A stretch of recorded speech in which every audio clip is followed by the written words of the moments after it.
दापोली तालुक्यातील लाडघर समुद्रकिनारी रात्रीच्या सुमारास फेरफटका मारण्यासाठी संकेत सुधीर हेदुकर व सलीम विकास मोरे गेले असता त्यांना लाटेबरोबर समुद्रकिनारी आलेला अजस्त्र डॉल्फिन दृष्टीस पडला। तो परत पाण्यात जाण्यासाठी धडपड करीत होता। पाणी कमी असल्याने त्याला माघारी परतताही येत नव्हते। जीवाच्या आकांताने त्याची धडपड सुरू होती हे या तरुणांनी पाहिले।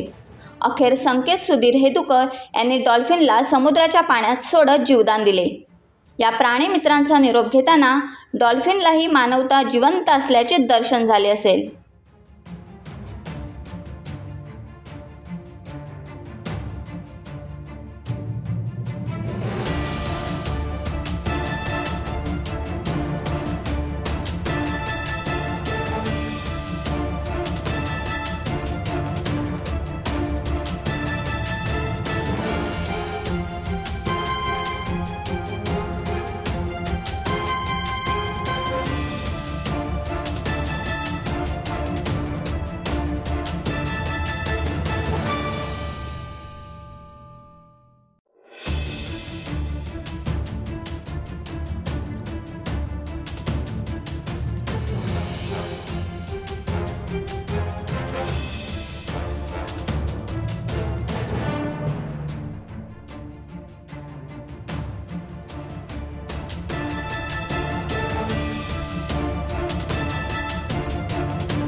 टाइम्स डिजिटलला लाईक करा, सबस्क्राईब करा, शेअर करा आणि बेल आयकॉन दाबायला विसरू नका।